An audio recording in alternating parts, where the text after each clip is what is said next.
What turned on that switch? Like, yo, it's time to release now. My dad's passing because my dad passed away like 3 weeks ago, and then my tia passed away like a month ago.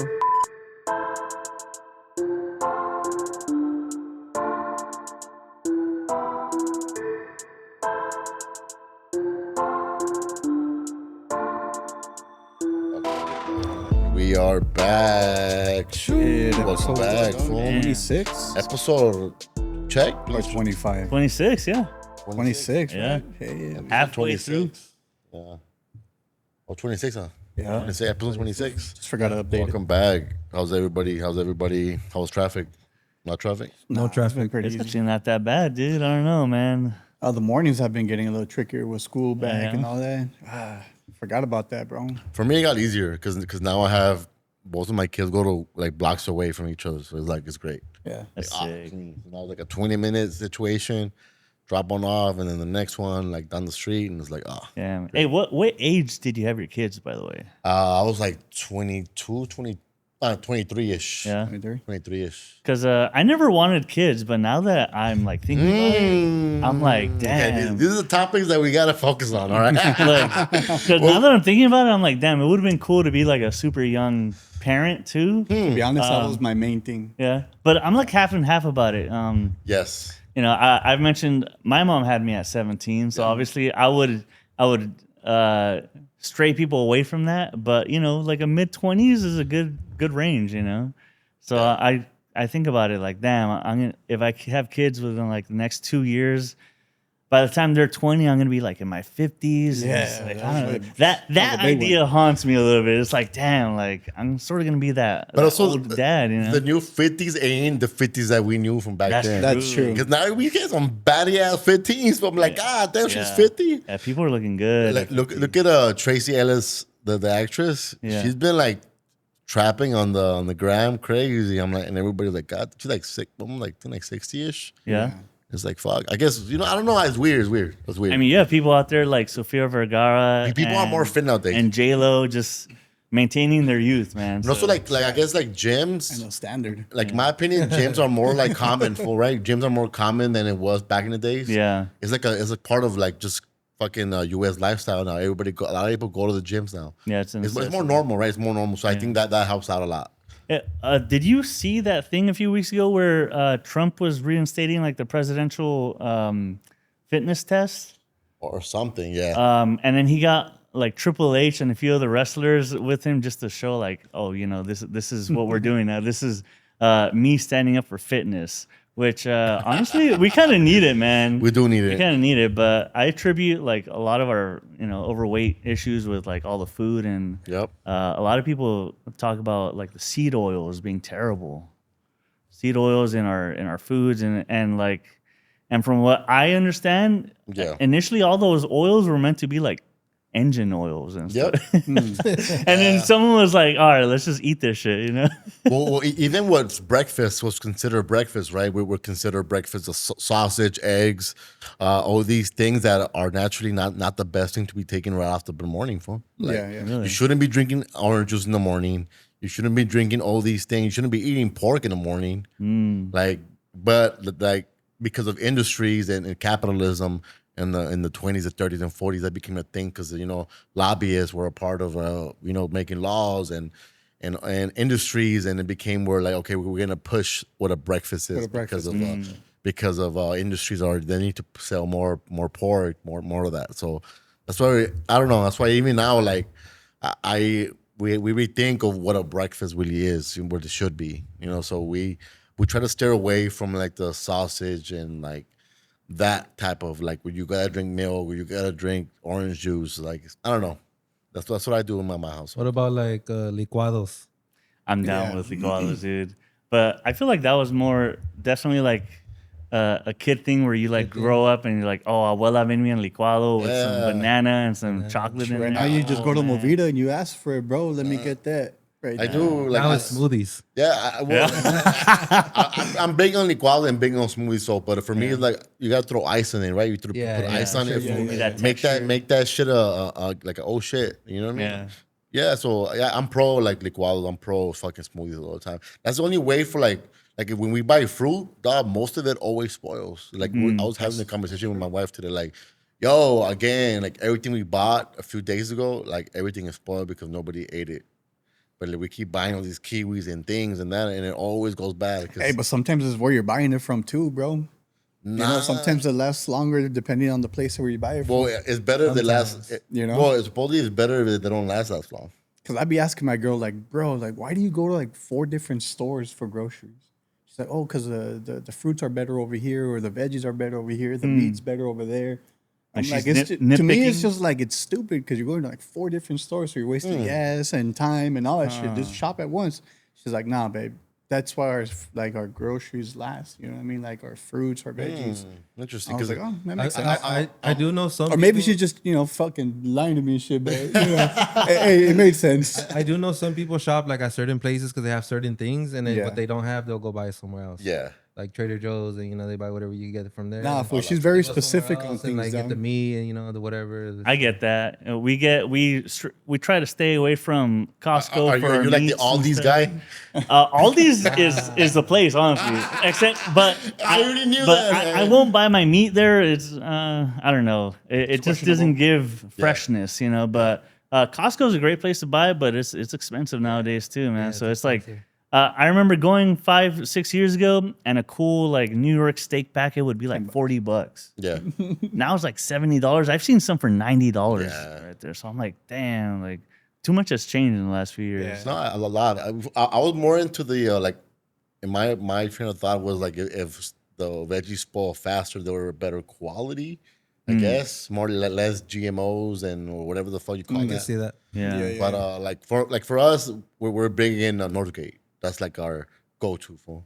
Like anywhere we go, it's kind of like Northgate was kind of be the priority for us. Have you been to the one in Costa Mesa? Not yet. Oh, Well, what's up? it's What's up with that such- one? It's so good. Is it? It's like they made it into like sort of like a smorgasbord of places, So you'll have like you'll have like a tostadas and not Jamaica, like your mariscos section over here.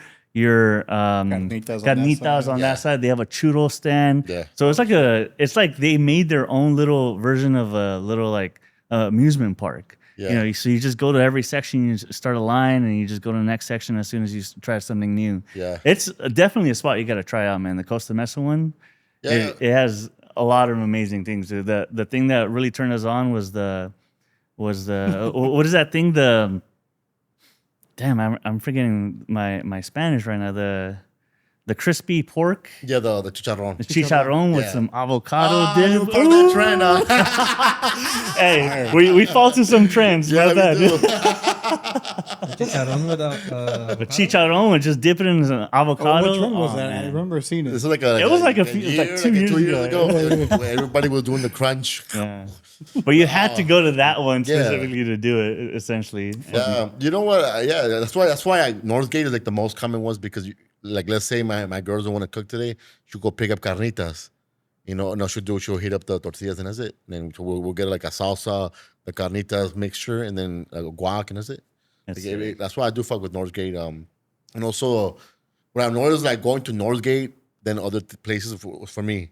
Like when you're going through like the lemons, like everything is great. You don't have to really like pick at and trying Throw to one find. bag and You choose. know, like want to find the good ones. Like for the most part, they're all pretty much like equally.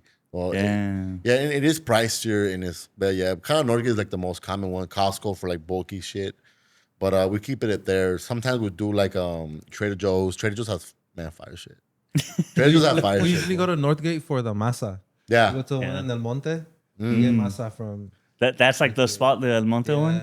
That's Because the only reason why we go to Northgate down there because it's kind of a little bit out the way. I live right next to like an Amapola, and that shit goes crazy on the holidays. Yeah, the Mapola one is the one that I go to from Yeah. Masa. Hold on, let me fix your mic real quick.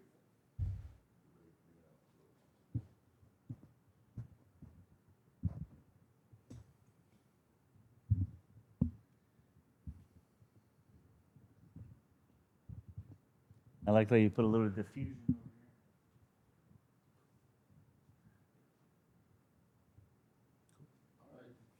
Wise talking like the most he's ever talking. I love it. I love it. I love it. I love it. See, so it might make a difference. See, right now we're flowing well, fool. All right. Training. I think it's because you brought it up, fool. Ah. You know what I mean? It's like you go to work, fool. You guys have a group meeting in the morning, fool, and that day Hey, guys, everybody your kills it. performance review isn't great. You gotta check off all of these.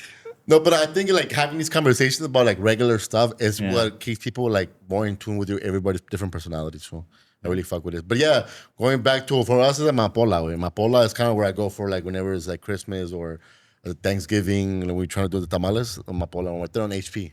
That's like my spot, like the one on HP. Is it HP? Oh no, Compton and Florence. I don't know. There's a lot of them. The one I go to, I mean, it's right by my house in Downey. So, but that one's the one that everyone goes to in the holidays. And they always Honestly, run Downey out. has everything. Downey has one of everything that's dope as fuck. They have like carniceria there. They have a bunch of fucking. Yeah. I think East LA needs to step it up, fool, because right now I hear you fools talking about spots, but East LA, we just got Vallarta, which is nothing to really like brag about. But Vallarta, Food for less is nothing to brag about. what do you compare Vallarta to? Like, have you ever been to Vallarta? Like, what would you compare it to, like, an American way? Vallarta in Pasadena, like a couple years ago. Yeah. And it's kind of like what he's saying. Like they got the marisco Yeah. section, they got the meat section. They'll make guacamole for you on the spot. Yeah. They have like a little station for like aguas frescas, Yeah. or like smoothies, or you could go get some warm plate, like your flautas and your arroz. And Like they do frijoles. sell all that stuff there, but I don't know. I've never really purchased like the carditas. There's always like a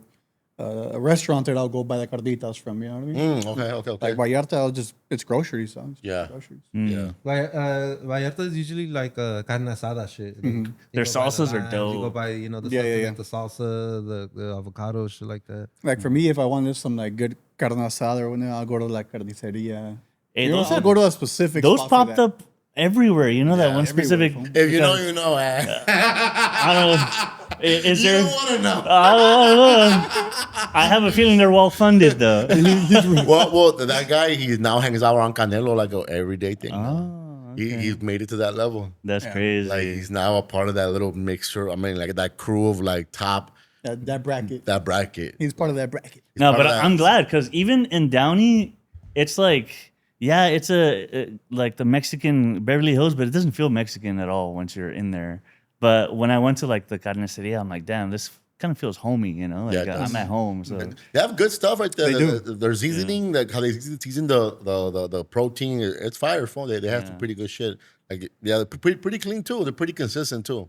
Yeah, like I do fuck with them heavy, and they're like just cook it done and good to go. Like the flavor is good. Yeah, but yeah, Vallarta. I haven't really got to Vallarta a lot like that. I mean, it's cool. yeah. Like I probably would go if there's not really much in Vallarta's in South Central at all. I feel like all these is more for like if you're single or like couple, like you can't buy a lot of food for like kids. Damn, Like, that's it's fair. like single things, like Yeah. or whatever they have. Like sometimes you just gotta go and get the things you need. Like No, Costco for sure, but like it's too much. Costco's Yeah. pricey, phone. Yeah, Costco Costco's is too pricey. You come out like I'm telling you, $300, fool. Yep. like $300 easy. Yeah, last time it was like $450 that I spent there. Yeah, I think I mentioned easy it. full, and this becomes like. But you are 5 though. No, it's just It is still 5 though. no, it's not. The dogs count, fool. Damn. well, the dogs are pricey nowadays. They're pricey, And man. nowadays, to have a dog is way more pricey than it was a couple of years Like ago. how often do you have to replenish food? Maybe like once every 2 weeks, and we get a 20-pound bag of food. And that's costing you already? That's probably like $40. Maybe we're spending anywhere from like 100 to 150 for the dogs a month. Bad day. Yeah. Yeah, it's not terrible, but I mean, kids are expensive. And, dude. and, You gotta buy and them then you clothes. gotta mix up the food too, right? You gotta like. Yeah, we put a food topper on there. Otherwise, they won't touch a single bit of food. Yeah. You gotta pretend you're like preparing it like your own food, and otherwise they're gonna be like, oh no, it's not special for me. Yeah, wow. the dogs are bougie nowadays. So Yeah. there's way more to a dog. Back in my days, give them a bowl of pozole, leftover pozole, and they were happy as fuck. Cool facts, Dude, I'm my- not gonna lie. Like our German Shepherd growing up would get Yeah. pozole, like everything that we're gonna throw away, but it's still good. We would like give that motherfucker a bowl of all the carne of the Fool, pozole. definitely part of the party food. Yeah, like so. Nowadays, fool, they don't, you have all these fucking allergic dogs to everything. Maybe all that inbreeding happening, all these new fucking breeds of dogs are just popping out left and right. Maybe that's happening. Dude, the dogs in Mexico are a different breed for sure. Different. It's fucking different. They just hang out in front of the store. You And feed they them, live forever. They live forever. forever. They don't. My grandma would feed her golden retriever every day, like some tortillas, a little bit of chicken, a little bit of beans, and then finish it off with milk. That's his daily Oh, food you right know there. what? You get all your nutrients in that thing. You point something out because the dogs, like the ones that are strays here, they be looking all sick and like bunch of rashes and like nasty shit. But when you go to Mexico, the street dogs, they really they don't stink like that. They don't. I don't know. You're right. I think people probably take care of them more over there. Yeah. They Yeah. do. Maybe that says a lot about the food though too, because maybe like even the scraps in Mexico are healthy, whereas here, whenever we Yeah. throw stuff, it's like, we don't know where it comes from. We import everything everywhere. Mexico like can depend on its own produce, Yeah, because in Mexico, what I see, people do touch stray dogs, and I'm like, what the fuck? But then I look at them, and they're not like I said, they're not sick. They don't have missing hair, or they don't have all these. I don't know what it is, but I guess my opinion, like, just Mexico treats pets better than they do over here. They're more Like, sacred over there. Or what? Meaning in the street, but obviously, in the ones who are at home, you gotta have insurance right now. And it's so gotta have common to insurance see for them in huge packs over there too. Yeah. I've gone and there's like 20, 30 dogs just chilling. They made their own community. Maybe they'll go get food and stuff. I remember being like 12 years old in Jalisco, seeing like they would all group up at night in Yeah. the same corner. And then I'd see like the smallest Chihuahua trying to mate with like the biggest golden retriever there is, man. And like that's the only one she wanted, And they're always on roofs and shit. There's always dogs on roofs in Mexico. It's just like it becomes part of the security system as well. Yeah. You could know when somebody's walking down the block because those dogs are fucking barking. Yeah, and they become familiar with who's there, and they're like, "Oh, you're not from here." They'll just stare them down the whole Smell time. different. Yeah, literally. Yeah. But so how was everybody's week? What you guys Pretty do chill, this week? Everybody just chill? Never doing anything different, man. Yeah. Yeah, just on the same cycle of work and surviving. But finally have a vacation coming up for myself. I'm turning 31, so just a small getaway to San Diego, really, just Nice. for a few days. Oh, Yeah. when you heading out? What's up? When you heading out? Like September 1st-ish. I mean, that's my birthday, so that's where we're gonna head out and just do stuff. I'm really just looking forward to the food over there too. Yeah. Yeah, you should go to They got some good stuff the over there. Canelo tacos. Is that Oh, something. Yes. wait, what is it called? Mi tío Pastor or something like Oh, that. okay. Oh, it's Yeah. Canelos? Yeah, we went recently a couple of months ago, and it's literally on the same street as Tacos El Gordo. Oh, that's In the Chula spot I Vista. tried. Tacos Yeah. El Gordo was dope. Yeah, we went. It's good. We went. I know that you're gonna say, oh, they're gonna It's because- overhype, it's but they're because, good. Like, we don't have it here, so like that's the go-to. Yeah. But like that same day, I saw one of my homies, and he's like, "Oh, how come you didn't go to Canelo's restaurant?" And I told my girl, I was like, "Let's go tomorrow." And Yeah. we went the next day.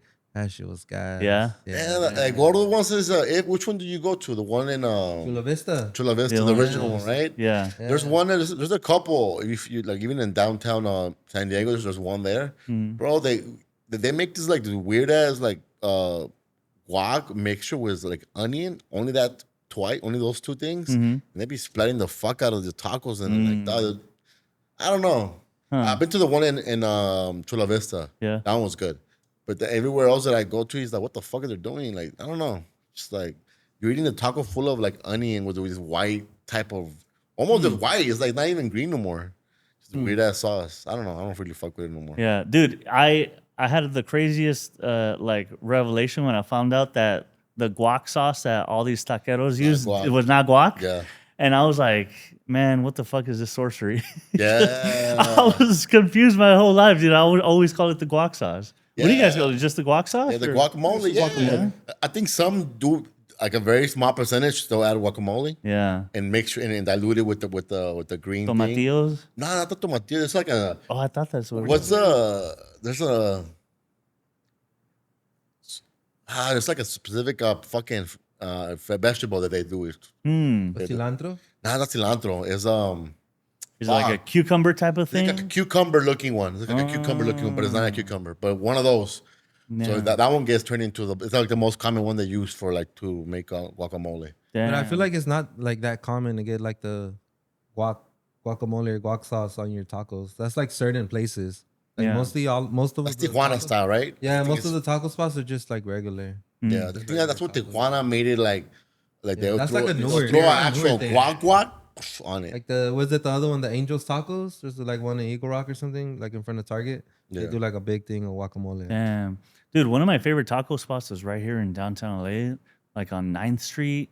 It's like Abuelita's Tacos or something like that. Mm-hmm. They had like 10 different type of meats. And then when you go to their salsa bar, there's like 20, 30 different variations of salsas. That's what I love, dude. Just bam, let me try all of them. So that's what I did every time. I literally just get a piece and I'm like, all right, I like this one today. This one, that shit was the But best. that dude. the Canelo restaurant, that shit's good, bro. They got Damn, I'm the about to go lengua, the sesos, they got buche. they I'm got, a like- simple, like, just give me al pastor, you know? Yeah, That's I all feel I like- want. I feel like if Yeah. you're there, you gotta try it, bro. 'cause Yeah? Not all the places make the meat good like that. Like sometimes you don't even want to like fuck with the meat because it's like I don't know, but right there it was good. We tried one of everything. What I gotta get used to is that for like trying out like because I always do the pastor thing, right? But I gotta start trying out more like, oh, give me one of this, and one of that. Yeah. And then I gotta start doing that. The only time I don't really trust the al pastor is when I don't see the Trompo. trompo. Yeah, if I don't see the trompo, I'm like, nah, I don't really want their al pastor. Give me like the next safe thing. But the trompo is a sign that I'm gonna enjoy these al pastor tacos. Yeah. Yeah, you're right. Yeah, fucking tacos. Oh, yeah, Yeah. Can't beat them TJ tacos though. Remember we were out there. they're good. I heard that the best tacos is literally just some stand that's been there like for 100 years in TJ. Probably. Have you guys been there? I've been to It's specifically like they call this one stand out over there in TJ. well, there's like a place in TJ where it's just like a bunch of them like compressed into like one little mini Plaza and street. shit. Yeah, and there's all tacos. Damn. Like everybody's a taco spot right there. It's like That's yeah, I went to that one. Cornejo was the one that took me to that, and it was they're fire. Yeah, it was fire. Full. It was fire. They're smaller? They're smaller. Yeah. So it's like bites. you're incentivized to try them all and stuff. They're smaller, so and they're packed with meat paws. So it kind of it feels like a better like you're trying like little like sample bites. Appetites. So it kind of feels good when you're eating them, dog. Like Appetizers. you know what I mean? Because I hate big ass tacos, fool. I hate except for that one spot that we went to recently. They were fire. Oh yeah. That's my mom. Have you been to guisados? Man, I knew you guys were gonna talk shit about it. man, Nasty, bro. fucking Ernie, the homie Ernie. They would always talk about it in the podcast over there, like when I had on some other pod. Always guisados, and everybody would always talk. I went for and it was like, what the fuck? Yeah, no, it's just trash, fool. Damn, You don't even get full. Like No? they give you like I guess like the set platter with like the tacos in it. Yeah. You're just like Yeah, man, it's 3 just- tacos for like $20 is insane though. That's crazy. It's crazy, Well, dude. I go to Villa Tacos. I fuck with Villa. yeah, Villa Tacos is gas. I Villa haven't tried Tacos that. is really good. Yeah, you should go. Damn. But you gotta eat them there. David take them to go. Like, Dude, we gotta go like on a taco like adventure, man. We gotta take this podcast and be like, all right, let's go have a taco here like every weekend or something like that. And that's we what we're should. gonna do. You know what? I'm looking for somebody to film us. We should. Yeah. I We don't even need anyone. We just take a little. Nah, I want to get somebody to do content with us. Like, I'm gonna hit up Key Vision. Like, yo, because he's good with the video. okay. Like, hey, fool, like use the Sony, I mean, the camera, the Canon one we have. Yeah.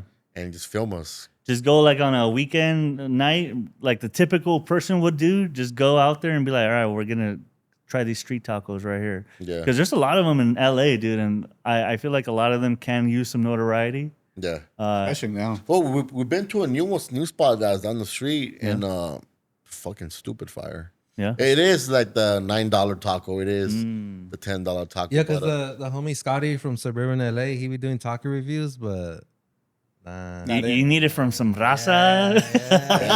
Hey, it was like funny. you need some context of like how grandma would make it and like how you would get it in your hometown in Mexico, so you can go out there and really talk about it. well, look, I'm a fan of elevated tacos though, because we went to a spot like and it was like a spot that was like a trippy industrial, nothing like says like a doesn't even look Nothing was saying appealing. restaurant, fool. Nothing about it. So it's like it feels like you're in this like very concrete style earthy spot. But we had a drink with Palo Santo, which that drink was spot fire. is gas. That spot is gas. I was pulling up when I'm going up through that little alleyway. My mom's like, "Where are you going?" Yeah, it looks like I you're was like, going. "You'll be surprised. It's crazy. It's like it looks like it's nothing. It's nothing. You pull in, food. There's graffiti on the wall. It just looks like it's like a Everything alleyway. everything is clean, but the way is like a very rustic experience where concrete everywhere, but everything's clean. No, but yeah, once you like step into the front It's door, all like, white it people. looks cleaner. It's all white people and shit. So it is. It Very, is. very earthy. You know, It's very earthy, but cool. they're elevated tacos, but they're fucking gas. I'm not gonna lie. That's Fucking sick, dude. gas. That's good because honestly, we need more like high end But like Mexican. they don't spots. last. So full gorilla No? tacos on the street. Damn. They were here. Well, they were the only dinner for I think like less than 10 years.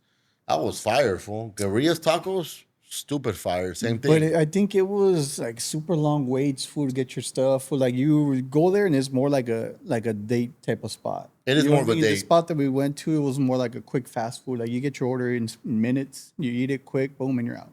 Over here, for you were waiting for your fucking beer to come, Because they were treated like like a fancy restaurant. a fancy restaurant instead of It's a taco stand.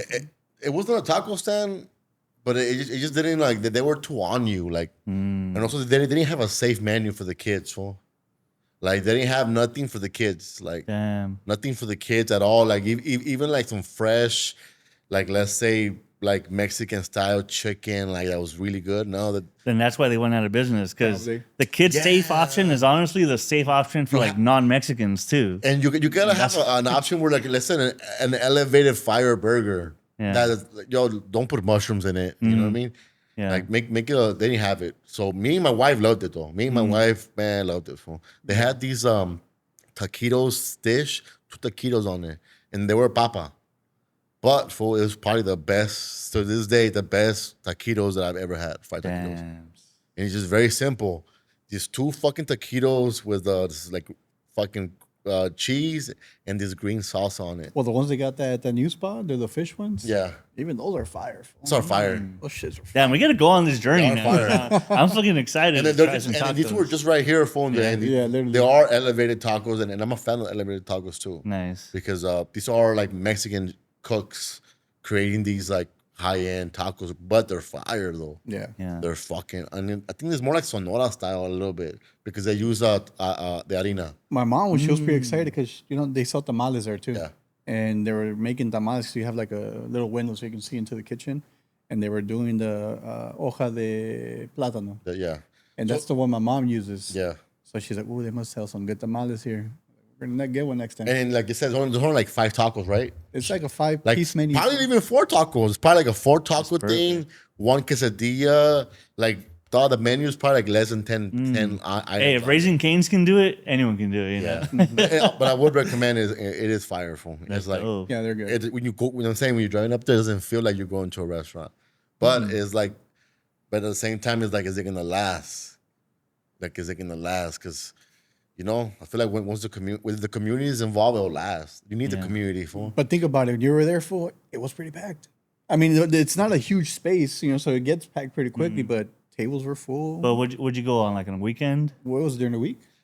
During the week. But look, this is what I'm saying. The community is not gonna get behind it. Yeah. These people that love it, they're only living in this area for a little bit of time. They don't stay here. People that move around downtown, they don't stay here full. They're only here for a couple of years and then they head out to another spot.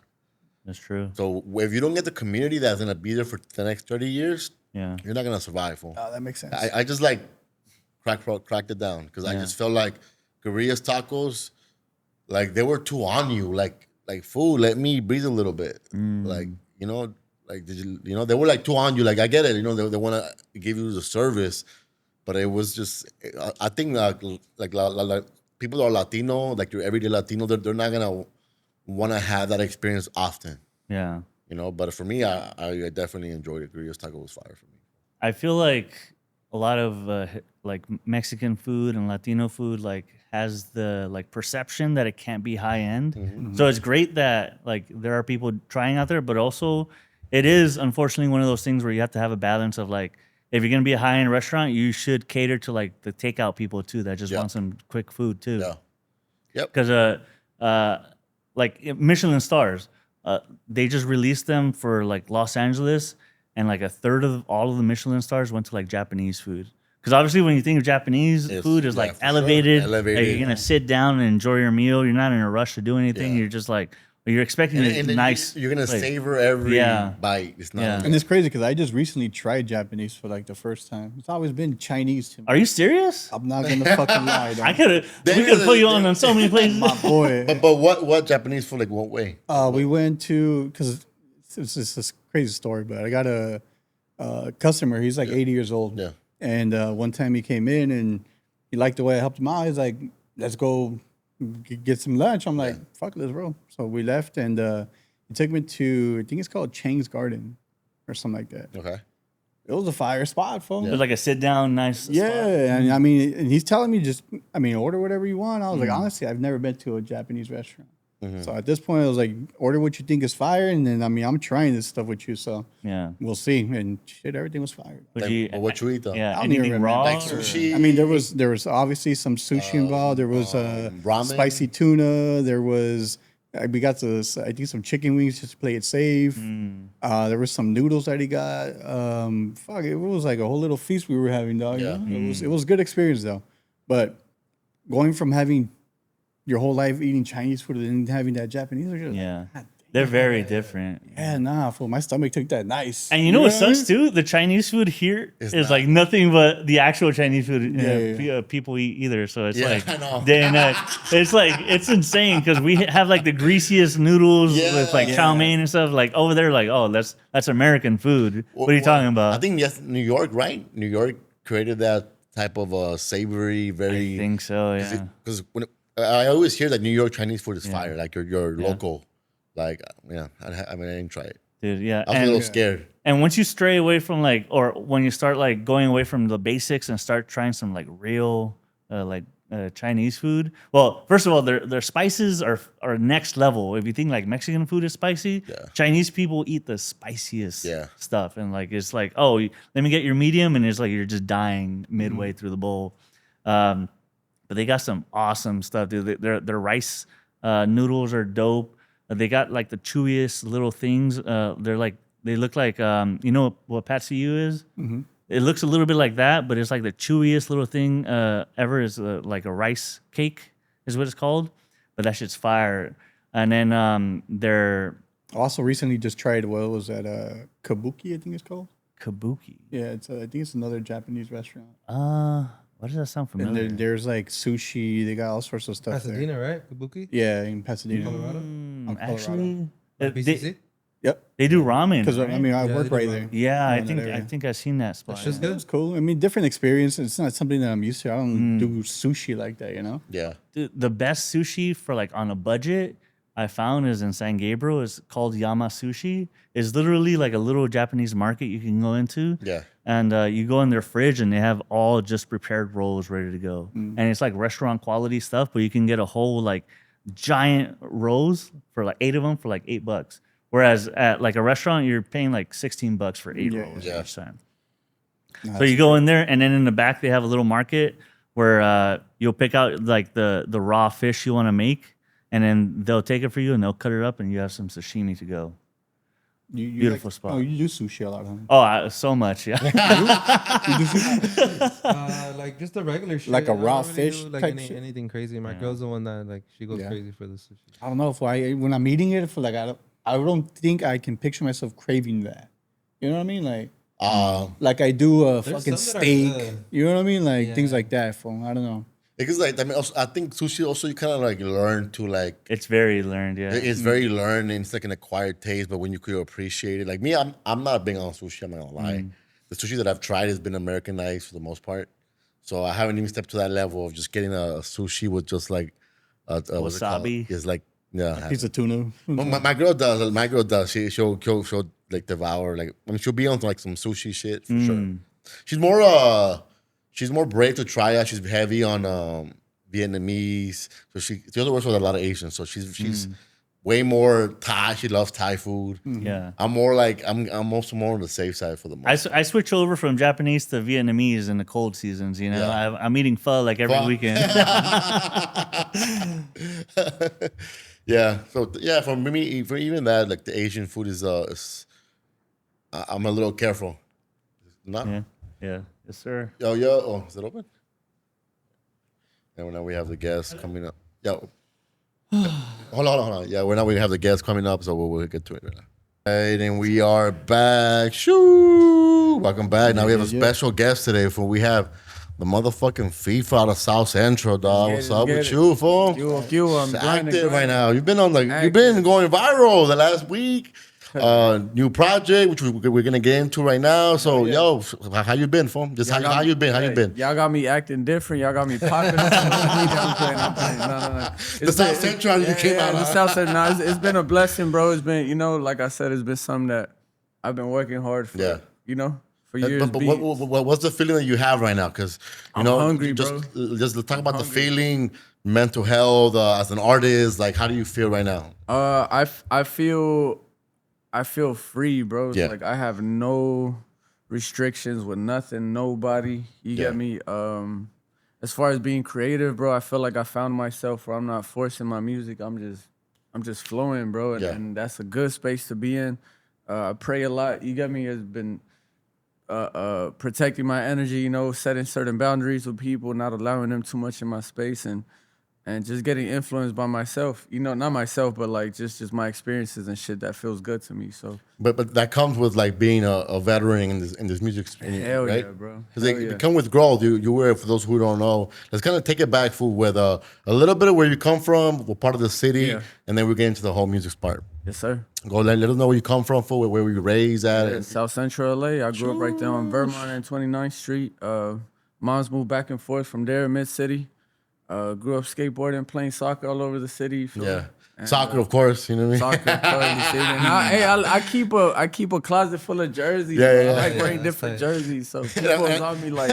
And I'm sure that's when you had the most fades. Not even. It was honestly the phase was because it was on some other shit, but like I was skateboarding, bro. So it was like I would just mind my business, bro. I was smashing past the, you know how the cholos used to hang out at the liquor stores back then. But fuck that, bro. I'm going 20 miles per hour. I'm speeding. And even this whole skateboarding thing, that's a very like hood thing too, because people, skateboarding was all through me growing up too. Like people, it was just like a normal thing. So we kind of always try to put like, skateboarding, that's some like West Side shit or West LA. Hell no, for it was happening in South Central, it was happening in Compton. People were skating. It was a normal thing for any kid. There was even like gang married kids that were also skate. So it was just like it was just an LA thing. Because sometimes I kind of see a lot of the. You were a skater, you're from Venice, or only on the west side. But that was happening in the hood, right? Yeah, it was happening in the hood, and we didn't really have skate parks like how it was back then. Like the only skate park we had was the one in Culver City. They just had one ramp, one rail, and then a half pipe, and that was it. You used to be on with the CCS. CCS, damn. The whole magazine, you were like, used to get the magazine. I remember there was a tranza back then where motherfuckers was finessing like the payments and sending shoes, skateboards and all kind of shit. We was finessing shit too. I would skate all over Wilshire at night only because that's when security wasn't around. You get me? So it was. But what even got you into skating though? Was it just like a honestly, need of transportation? Yeah. My neighbor was a skater too, so he was an older cat. So then I just saw him skating. I was like, "Hey, bro," I was like, "Let me try that shit." And then he was like, "All right, bet." He was like, "If you cut ollie," he was like, "Yo, if you cut ollie, I'm gonna give you 2 hours. If you learn how to ollie, bro, you could keep my skateboard." Bro, I'm holding on to the gate. Then finally, when he was like, "All right, don't hold on to the gate. You can get it, bro." I popped that. You're a fool. All of us were trying to learn. You gotta hold on to the gate before you scratch your overhead. On grass, shit. Fuck that. On grass. On the grass, bro. Man. Shout out to all the skaters, bro. I love skateboarding, bro. I respect that sport so much. Bro. It is such a grind, bro. It's such a grind. And also, it gives a lot of people identity. It also gives people like, I don't know, you end up having the greatest moments growing up with like by having a skateboard for you. Start getting into things. You start meeting new people through skateboarding. You do a lot of things through skateboarding. Kind of like puts you in the world with out of your circle.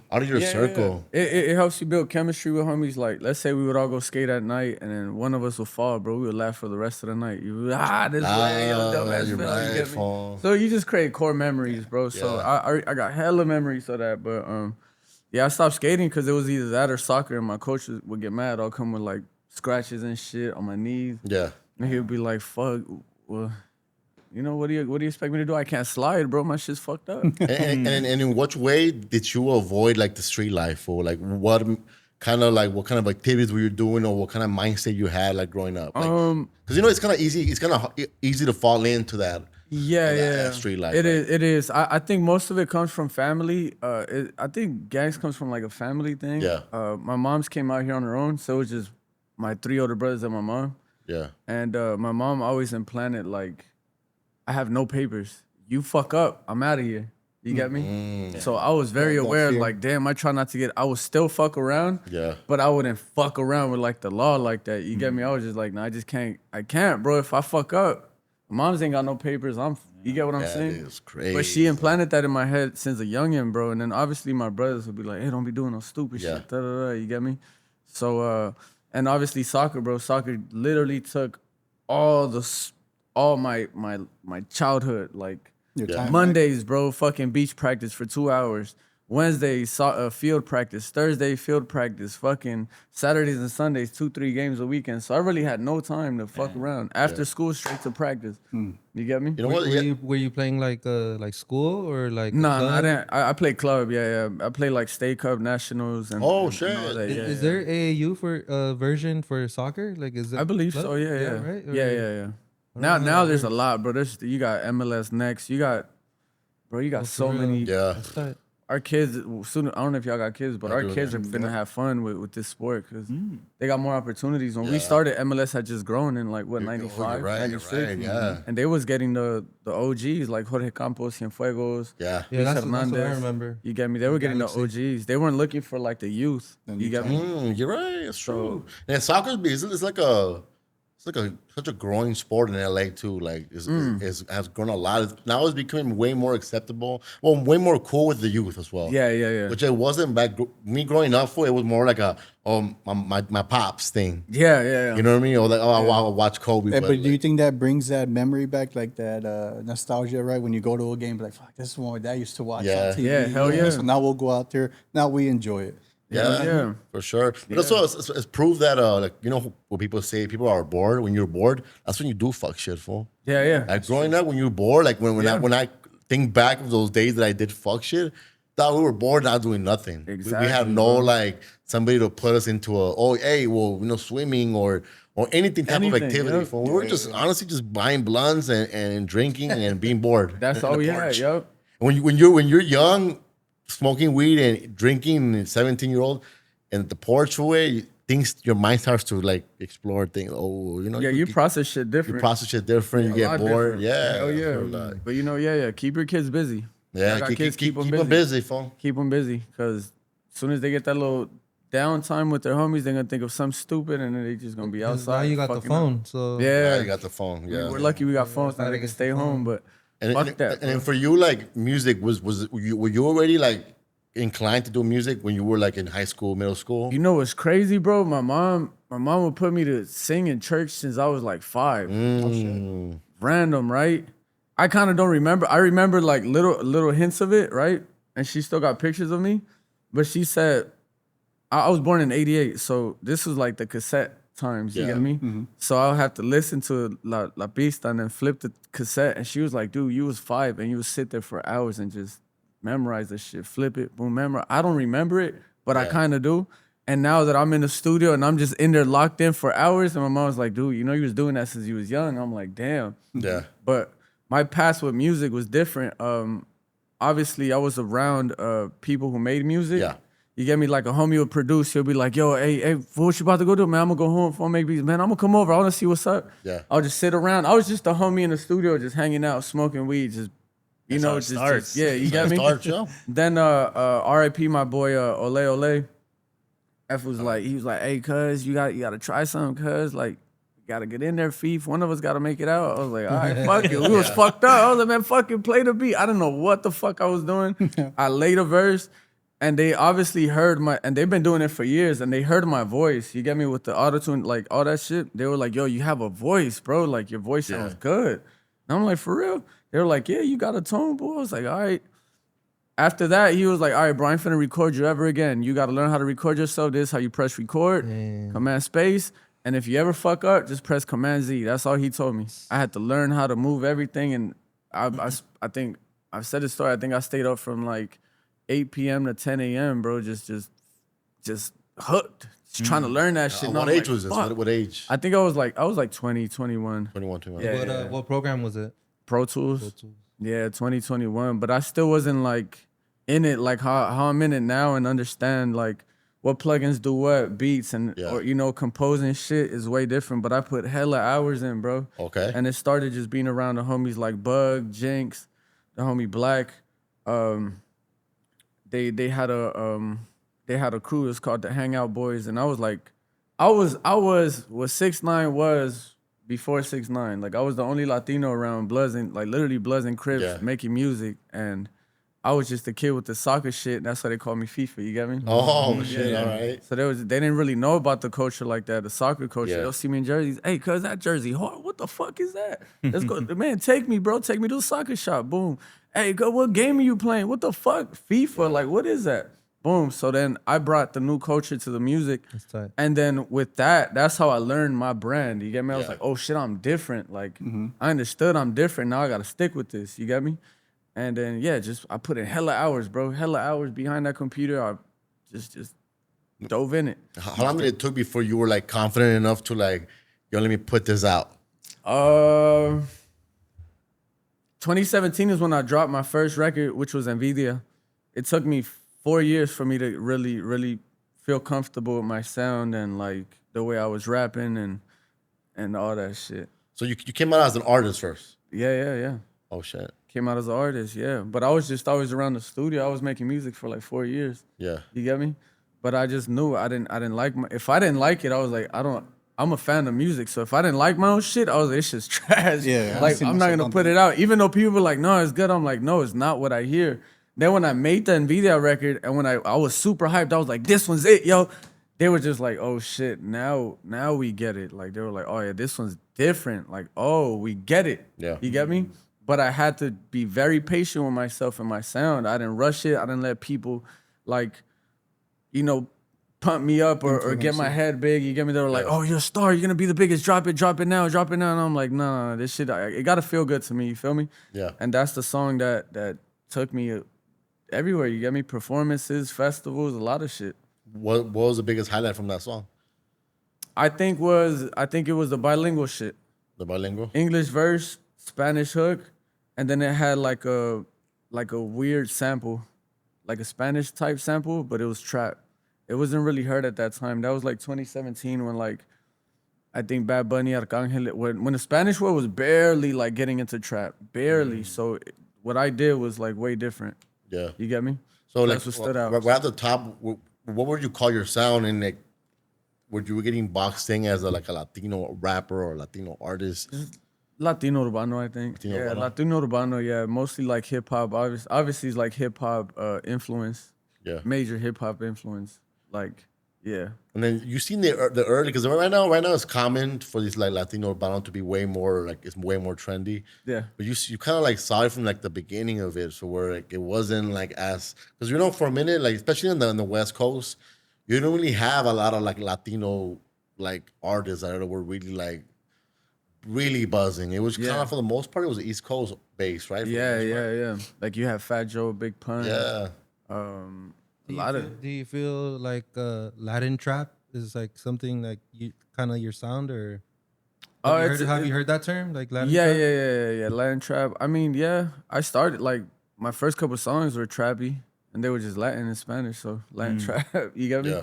But I never wanted to sit on that. I think the whole process of these years was like getting my identity in music. Like how would people tell if that's a FIFA record or if that's FIFA on the verse, right? Yeah. So that's something that you got to learn how to master on your own, whether it's the pitch that you sing in, the pitch that you rap in, or how you rap, or the certain words you use, or whatever sounds you use. You get me? So I think now I was able to figure out like I still want the East Coast essence just a little bit. We got to add just a little bit of West Coast shit where it could be a ratchet ass line. You get me? Yeah. Because we ratchet in the West Coast. Yeah. Like a Nate Dogg.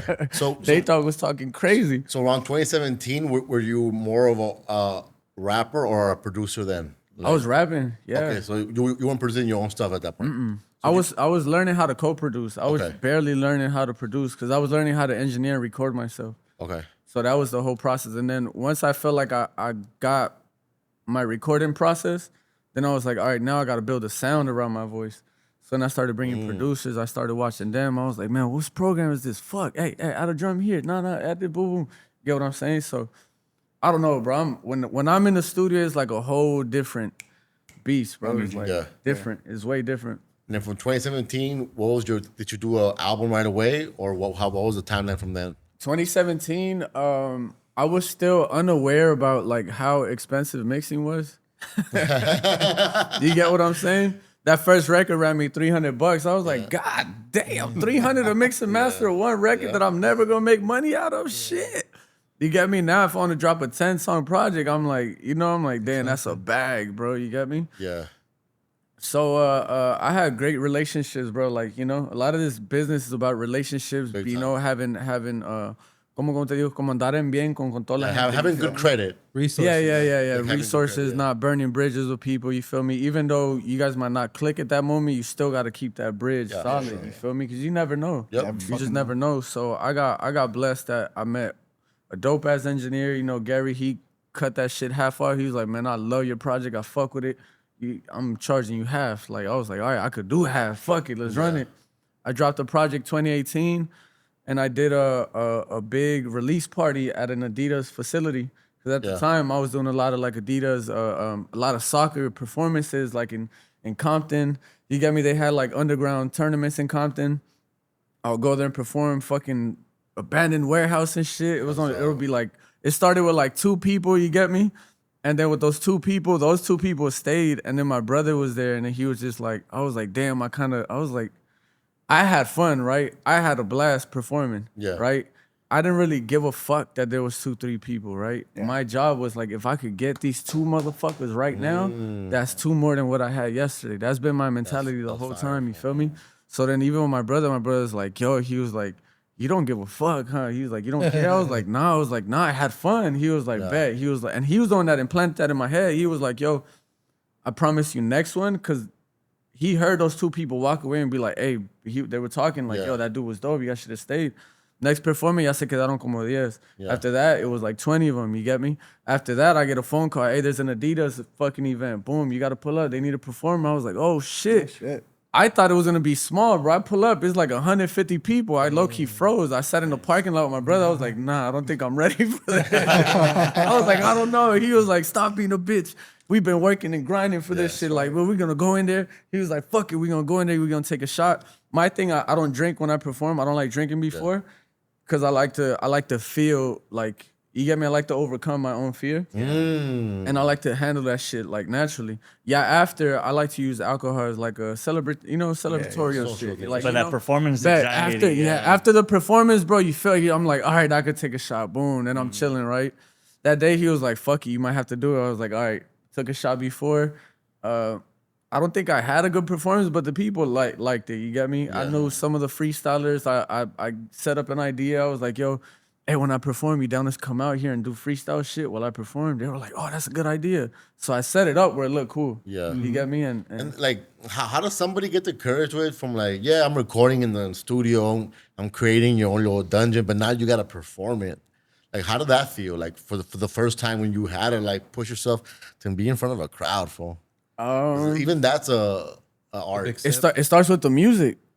I think it starts with your music. Like, you gotta enjoy your music. So by then you had the confidence. Okay, my shit is hard regardless. Yeah. I had songs where to me it wasn't hard, but it was good. It was better than what was out. I think you get me. Yeah. At the moment, I was like, oh, this shit's hard. Like, to me it was hard, and I had fun performing it. And I think at the end of the day, people gravitate to that. You get me? They gravitate to that energy. You get me? So that's all it was. I just had the right energy every time. I was like, man, I love this shit. I enjoy it. I love being in front of y'all. I want to show y'all a good time. Let's get it cracking. Yeah. Feel me? So that was it. But yeah. And then I was going through your discography, and I noticed like this big gap from what the last project was 2020. 2021. 2021. Yeah. What's what you've been doing? Because I know between that period of time you worked with like a lot of heavy artists. Can you break down that gap and why that gap? The gap was 2020. I invested in my studio. I had like a studio building. So I was running a studio. I didn't really have time to invest in an artist. I was too busy running a fucking studio, booking people, trying to make money and invest in my shit. That was the first time that I was with you. I met you. Well, I didn't know if I met you, but we were in the same studio together. Yeah. And it was It was right there on Western. It was in South Central. Yeah. And I mean, I just wanted to give myself a space, and like hella artists that I was working with, que eran Latinos, that didn't have access or the resources or anybody to be like a big homie and be like, yo, you ain't got nowhere to record. Let's say you guys, and I'll be like, yo, bet, pull up to my shit. I got 2 rooms. Come through. Because nobody was doing that for us. Yeah, Bro. nobody was doing that you were for pushing that your brand. Latinos, yeah. You were pushing that. Even I remember seeing the logo in the computers. Yeah. And I'm like, oh shit! Like this one. I had a storefront. I had dropped the clothes. So I was doing a lot, bro. It was like the clothing brand, running the studio, and being an artist, and then also being a big brother to a lot of these artists that I work with, that I still work with. You feel me? And that's something that I felt that LA needed. There's nobody that I felt in the Latino Spanish world in LA that's able to be like, fuck everything. This platform's for all of us. You feel me? And you know what? I felt that way because when that time I think it was KSB was there. Yeah. So you had a corrido fool there. You had this fool doing trap music. You have this fool doing like urban Latino music. Urban Latino. And everybody was just like creating, fool. So that was my experience when Hell yeah. I pulled up to your studio. But that's always been my vision, bro. I just sat back. Within that time, bro, I just sat back. 2021, I dropped three projects, though. I flooded that whole year. That whole year, I flooded. Y creo que como si me desgasté un poco. You get me? Like, I was like, all right, where do I go from here? You get me? Like, where am I at? What am I doing with it? And it just goes back to living life, Life is life. Experiences, you get me? Breakups, heartbrokens, y todo. Like, I felt like I needed something fresh to get me going. So within those, from 2021 to 2025, I was still recording, but like I said, I go based off feeling. None of the records I was making felt good to me, bro. It just didn't. Yeah. Because I was still trying to figure myself out. I was like, damn, where am I mentally? I'm talking about shit that got nothing to do with who I am right now. You get me? So it took me time to really sit there and be like, yo, I gotta feel my own shit. I like feeling my own shit. And then and just recently, I think last year I started doing more. Well, I think I dropped Mata in 2023. Yeah. That was like my first reggaeton single. And that I was just fuck it. That was a shot from far, bro. I was like, Why not? You know what I mean? Yeah. But you were just being an artist. You were being an artist, fool. That, and also like, just people kind of being like, hey, if somebody could do it, they were like, you could do it. Like, you've been pushing the Latino Spanish shit, like run it. You have. And I was like, you know what? It took me a while because, you get stubborn as an artist. You're like, nah, but I see myself like this. So it takes a lot from an artist to put their pride to the side and really trust the person that's giving you advice. We locked in the studio, bro. Yeah, I make the reggaeton shit. Fucking, and I just the reaction I got. But that one, I felt it as soon as I made it, bro. I felt as soon as I walked out the studio, I said, this motherfucking record is hard. This one's hard. I was like, this one I'm gonna put out. And the dope thing is, it's always quality over quantity, because that record, people still DM me about that record now. You get me? It's been 2 years, so that just shows that, like, if you put substance in your music, that lasts longer than longer. Yeah, that's what I was going for. I'm going for substance, because back then, I don't think nobody's really playing the shit that I made in 2021, but they're playing that reggaeton record. Yeah. You get me? So it's like I had to get whatever I did with that and just move forward with it. How would you describe? Would you prefer reggaeton when you were growing up, or the reggaeton that's been happening this last 10 years? Like, I like the new. Which shit. one is your favorite era? Because by the time the old era, what I mean is that Yankee, the Ivy Queen, Don Omar. Do you like that era better, or do you like the new era better? I like why as a producer? The old era was fucking. That's when you got nasty. Yeah, That's what it was. That's puro perreo, bro. You was leaving with a you were leaving with a female. It was flat party, all types of shit. Yeah, that shit was cracking, bro. The old reggaeton for me is still stands out more. The new shit is kind of like tiene más like pop. It's more poppy. You get me? So it's more like lolly jolly.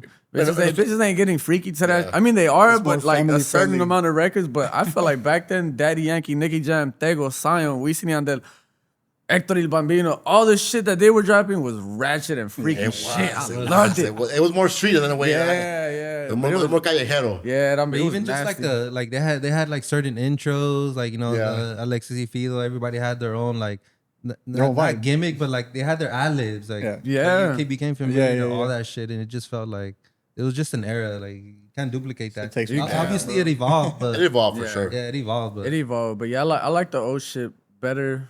So Just you like because of the- that, because everybody, I Okay. feel like none of them sounded the same. Everybody had their own shit. Yeah. Even if there were duos, like there was a bunch of duos, There was- pero todos eran diferentes. Like more- they all more had their own distinguished sound, shit. yeah. because even like the popping, they all worked with each other, so it was cool to hear them on like on somebody else's shit or like back Yeah. and forth. Like that shit was tight for sure. Now it's just pop. It's more pop, reggaeton pop. It is more pop, but also I feel like it's less in a box too.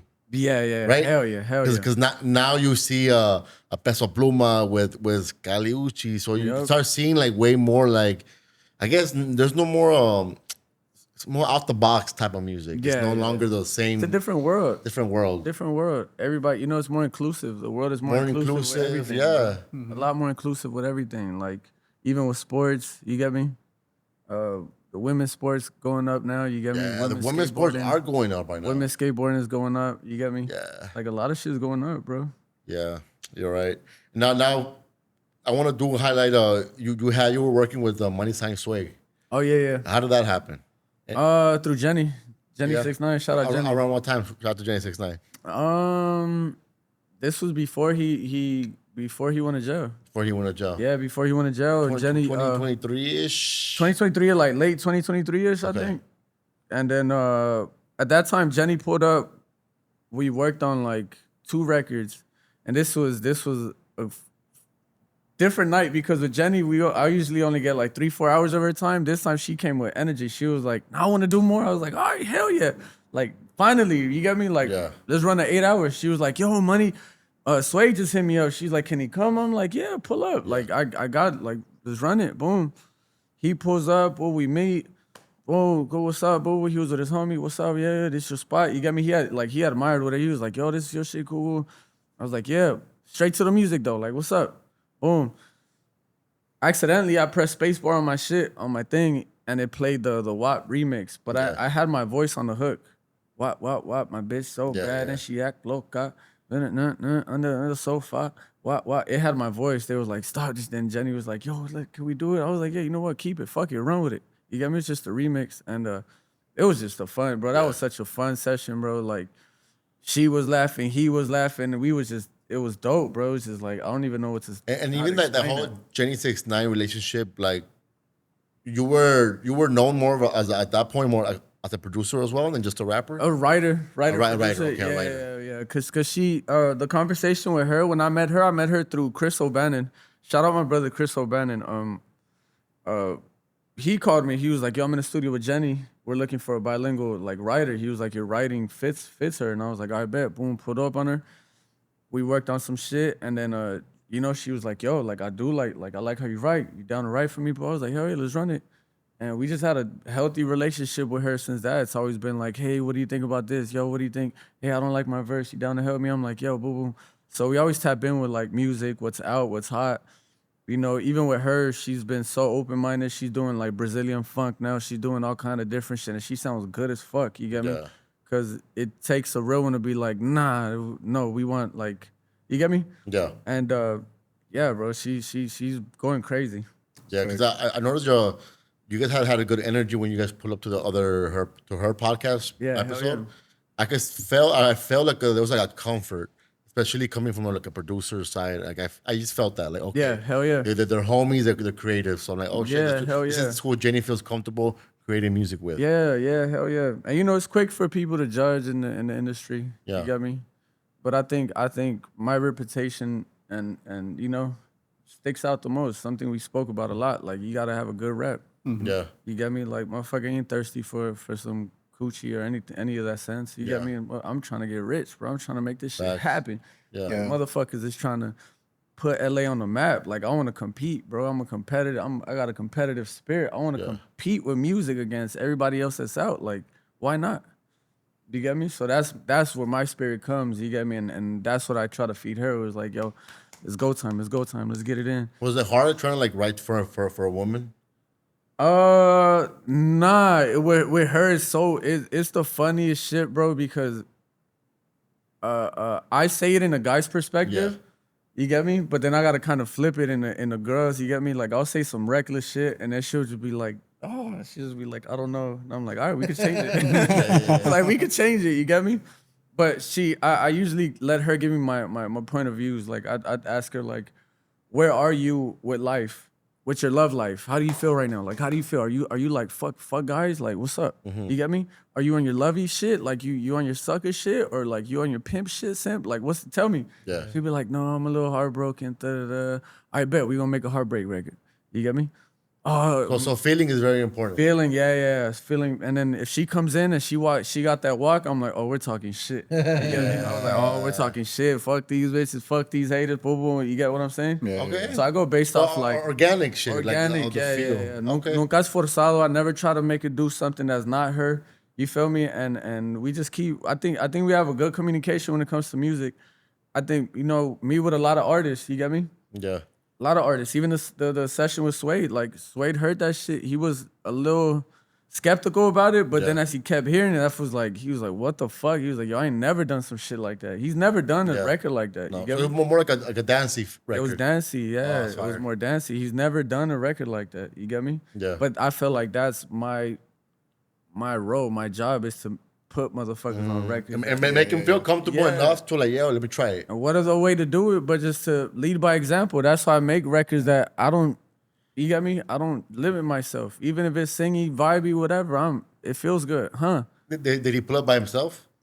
Him and his homie. Okay. Yeah, Do the you homie. maybe feel like if maybe he pulled up with like a group of homies, it would have been maybe he would probably be a little bit. It Oh, sure. Yeah, it would have been bad. would have been different, right? It would have been different. It would have been like, oh, you know what? I don't know. I don't want to probably be on some dancing shit in front of everybody. It was well, we obviously, you know, South Central. Yeah. So I made sure I told her like, yo, make sure you don't pull up in a group because motherfuckers is watching. Yeah, they are watching. Yeah, just pull up 1, 2 people the most. You pull up before 5 motherfuckers, you're gonna get pressed. You will get pressed. Oh no, because you start looking like what the fuck? Yeah, you will get pressed. You out there hanging out. Oh, you will get where y'all pressed from? outside. Who Yeah, like, easy. Hey, chill. Easy. You get me? So I always kept that in mind. Even with Jenny, it's like, yeah, can I bring like 1, 2 people? You get me? Yep. 2, 3 people the most, just because I want you focused. You get me?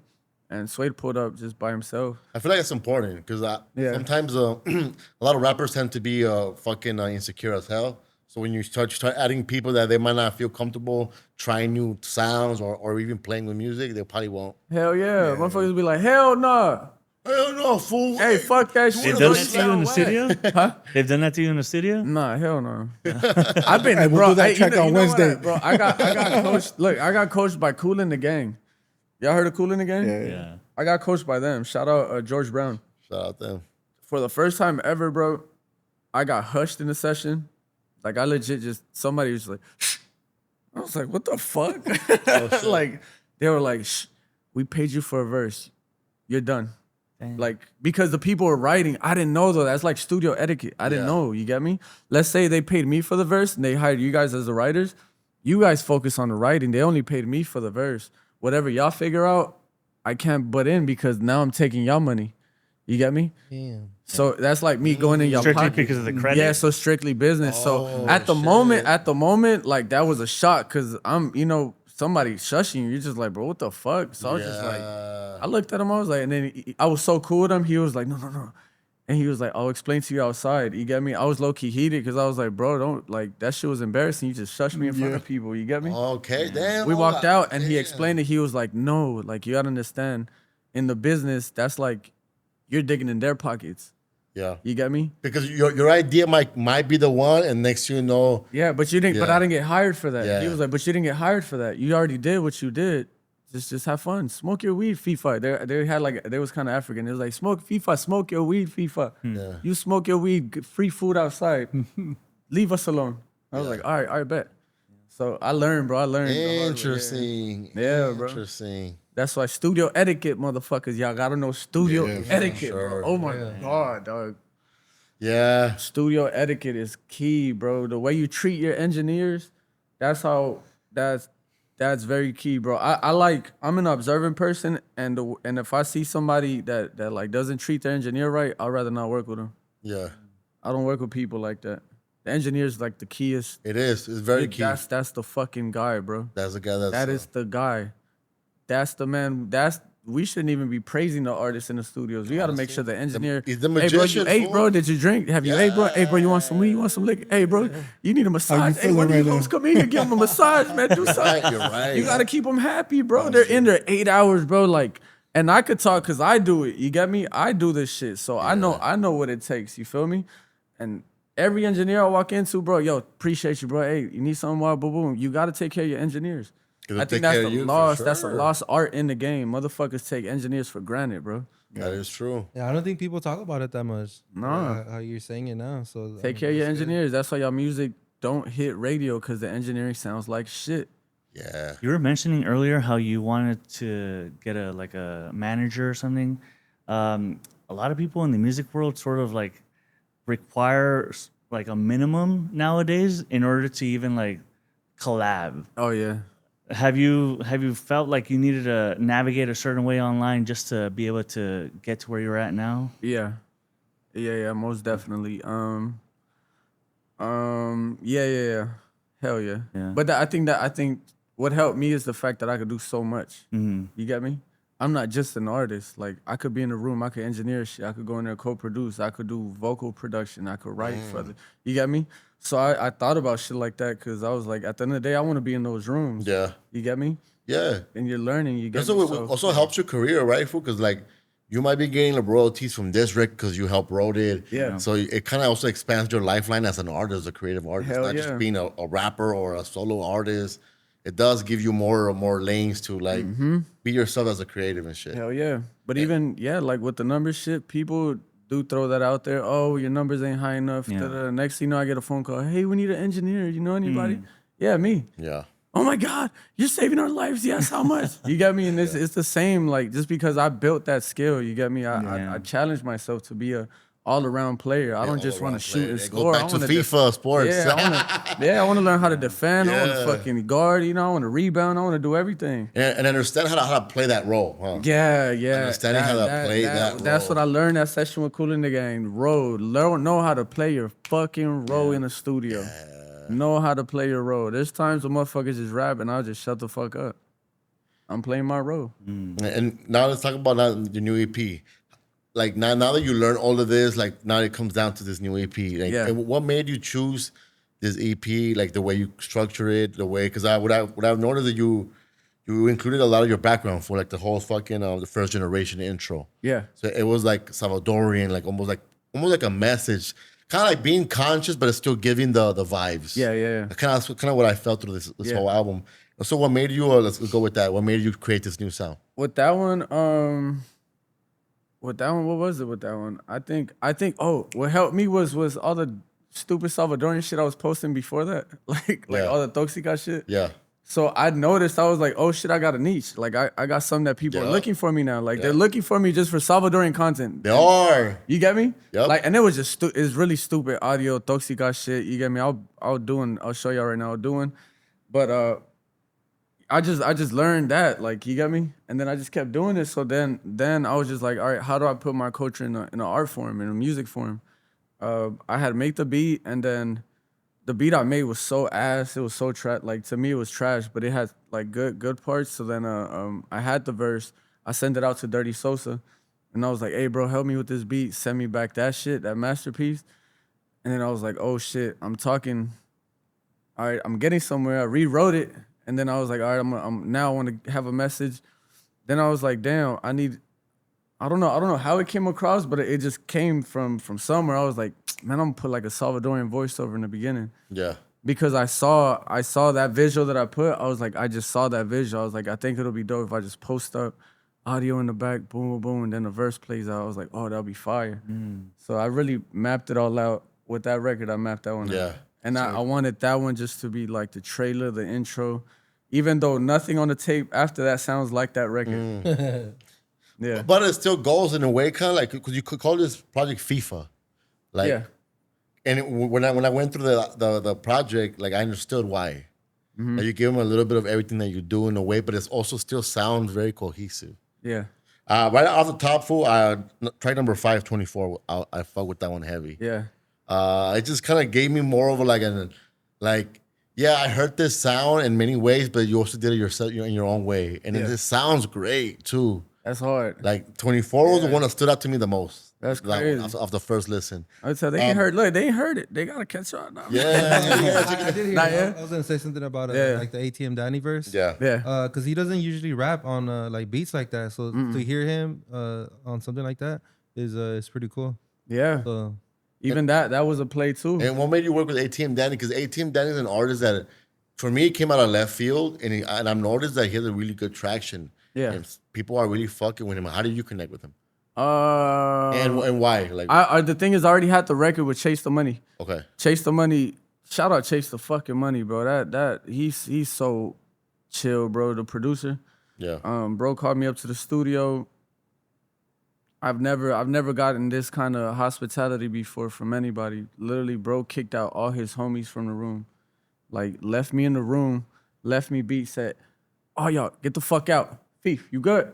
You ain't here alone. Boy, I was like, man, what the fuck just happened? I'm like, wait, he just left me in here alone? Like, what the fuck? Get to work. Yeah, huh? Never get Yeah, to he work. just left me in there and he just left. I was like, what the, like, I was like, all right, this is crazy. I made 3-4 records that night and then I played them for him. He was like, all right, bet. I was like, yo, I gotta go. It was like 3-4 a.m. Soon as on the way home, bro sent me like 15 more beats. Like, he was flooding me because he saw the work ethic and everything. I made the Tiralo joint. Low key, I had that record for like 2 years. I had the record for 2 years. I was trying to put G Perico on it. Yeah. I already have a record with G Perico, but then I was like, I met Maximo, and then I met ATM Danny, and I saw what he was doing. Yeah. And then, you know, he's Salvadorian too. So I Oh, was shit. like, yeah. So I was ATM like, Danny? dope. No, Yeah. Maximo. Both? both, yeah. Maximo's both Mexican, Salvadorian, and then ATM Danny Salvadorian. So Maximo was like, it'll be dope if you at work, you know, Salvadorians. Yeah. I was like, you know what? I got a record. I was like, I know it's nothing that he's ever done, but it's gonna sound hard. Like, it's a fly ass record. Bro, as soon as I sent it, I got that shit back in like 3 days. He was like, bro, we're going to the studio this Friday, bro. This is crazy. And Because you get that's me? early ATM Danny, because he's made a lot of music between the last 2 years and now. Yeah, he made that verse this year. Oh, okay. So you had already had it, the record. Yeah, I already You had the just got record. it. Yeah, I already had the record. A lot of the songs too, I recorded in my house, bro. Nice. Literally, all those songs were recorded in my room. Yeah. Yep. And second one, look, there was nothing whack in this project at all, fool. But 24, my bad. 24 is the only shit that I produced. I completely produced that one.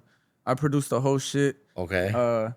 I didn't want to put it on there because I was a bit insecure about it. Because I was like, Why, fool? Because Why? one, because all right, I feel like there's an art with beats, and I feel like I got it, and I don't know, because it's the art of not knowing, right? Like, I don't fucking know. You don't know if your beat's cracking or not, right? But I knew the song was fire, and then I was just It's like, fire. and I think I was at the point, kind of like we're right now, where I'm just on go, I'm just flowing. And I make this song, bro, I legit make that song 3 weeks ago. 3 weeks ago, we got it mixed in 1 week, and then we uploaded that shit. I was like, yo, I took one out, and I was like, I'm putting this one in there. Like, something, you get me, something feels good. And then I live with my brother, so Yeah. a lot of those records I picked because my brother would walk in my room and be like, what the fuck is that? Like, yo, that shit's hard. And I was like, that was it. That's what I got from it, for like, yo, like that. Is that a single? I could. Potential? Because I'm like, why not? Because that's the one that I'm like, damn, this one sounds dope, straight up. It sounds great, and that's my standout one. I'm like, Man, okay, that's fire. it also Thank sounds you, bro. fresh too. Yeah. It sounds fresh in a trippy way, and also it sounds like new. Yeah. Like was meaning like, I don't know, was the frequencies of that using that record, but it just, to me, I was like, oh, this is a banger right here. Nah, thank you. That. And that's the one that I ran like 3 times, fool. Yeah. Honestly. because I needed to figure out like why why this record like has like a vibe to it. Yeah, it's weird. It's weird, Yeah. but in a good way. And what 24? Was 24 hours. Okay. You get me? I think I was working that week, bro. I was just up grinding, just fucking. I used up my 24 hours. So then at that time, I think I was trying to link with a girl, but I didn't have the time. So I was like, damn, si me diera 24 horas, like, bitch, break your back. You got me fucked up. But you can't say that because I made the beat that was so smooth that I was like, I can't be a descarado on the record. Now I got to talk to her nice. So that's kind of how it came about, yeah. Because I rarely have time. You know, my schedule don't fit with many people. Like after this, I'm gonna go hit the studio. I probably don't go home till like 4 or 5 in the morning. Wake up, work out, work at home. You get me. And then if I gotta hit another studio, whatever. So that record was just made because I've been trying to kick it with my little thing and no Salomon because I didn't have enough time. So I was like, I need 24 hours with you. And you know what? Sometimes records come out of like the most unexpected time too. Like you say, it was like last minute, last fourth quarter style. Where it's like, and shit, like FIFA, like how I'm like taking this project for almost like if you're like in your prime now. Like that's how I took it. Like you calling it FIFA, almost like this is you already like learned what you learned through the industry. But then I'm able to offer all these things now. Like you have all your arsenal. That's how I felt. Yeah. And that's kind of why you chose FIFA. Almost like I'm here already. Like I'm here. Yeah, it's more of like it's who I am. Do you get me? Yeah. You gotta. I'm made with different flavors. It's who we are in LA, bro. We grew up listening to Dr. Dre, reggaeton. You get me? Cumbias, Marco Antonio Solis, anything. Like you get what I'm saying? You saw I sampled a classic record too, so it's like. It's really like okay. On track number 2, they have me Amarte. That's what you sampled.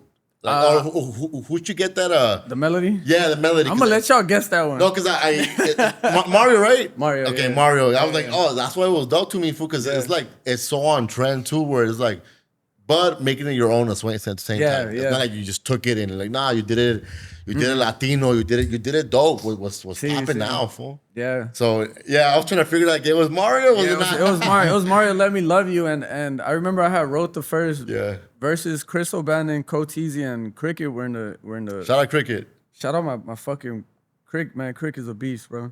He had me in the studio, and I remember they were making the beat, and I don't know why, but that melody hit me right away. And I just looked at him and I was like, yo, I think I got the hook. Yeah. And then I was like, what if I do the Mario shit? Yeah, that shit was dope. Fool. And they were kind of like, I don't know. I was like, man, fuck. I ain't even gonna ask y'all. I'm gonna just fucking write it and record it. You get me? Once I recorded, then it was a different thing. Then they understood it. And Chris O'Bannon, helped me with the verse. He was like, nah, Feef, now this is where you go up. Turn up.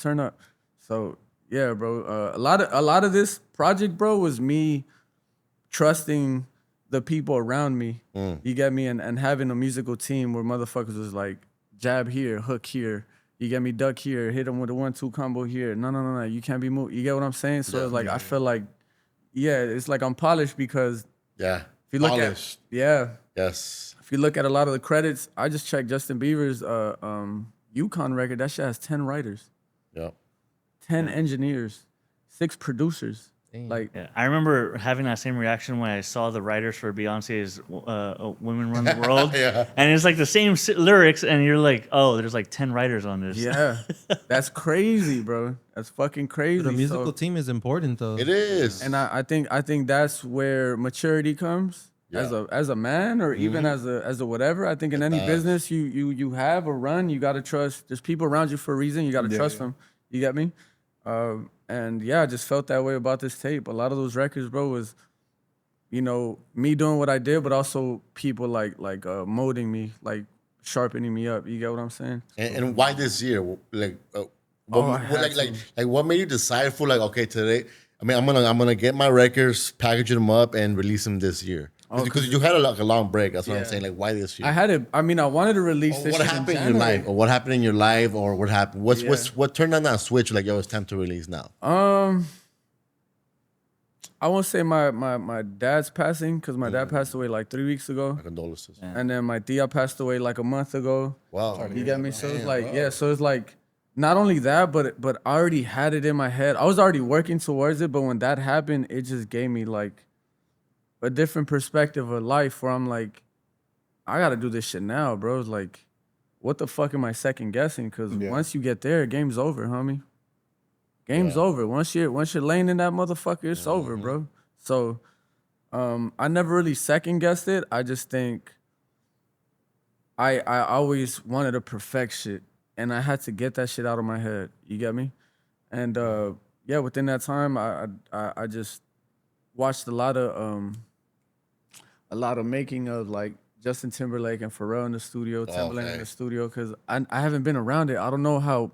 I don't know. You get me? Motherfuckers don't know how a hit is made. I never been around one. Yeah. So I was watching. I was like, all right, these motherfuckers go to different studios, different speak. They hear the different speakers, different fields. So I did that with this tape.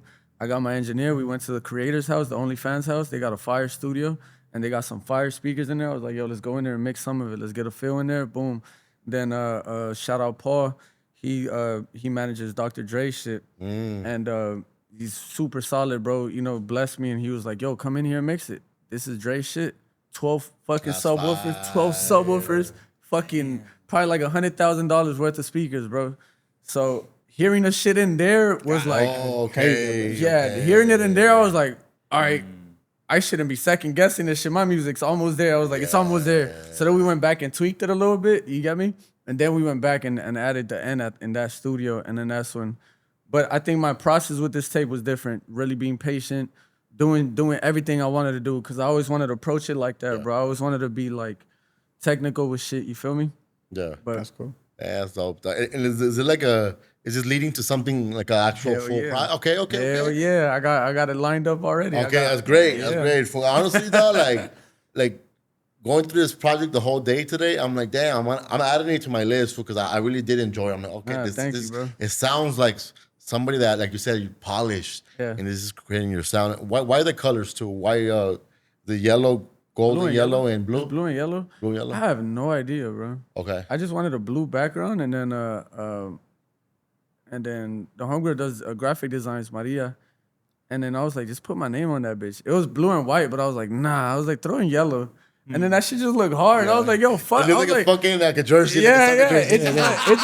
It looked like somebody was like, it looks like the IKEA sign. It looks like something. I'm like, good. That means it stands like out. Something. Yeah, that means it stands out. Like, you get what I'm saying? Yeah. To me, it stood out because I'm big on simplicity. So I was like, yo, what is this meaning? But for you, like it was just if it felt good when you put it together. That's just dope. That's to me, even that's creative to me. Yeah. When I saw like, oh, like I don't know, it just felt like everything tied in together very well. Yeah, like I understood it. Yeah, I think the cover, I wanted to keep the cover simple. Even the look is clean and simple, but the sound is everywhere. You get me? So I think that's what I was going for. The sound is very universal, but the look is clean and the thing is clean, but the sound. Yeah, bro, I'm feeling myself at a.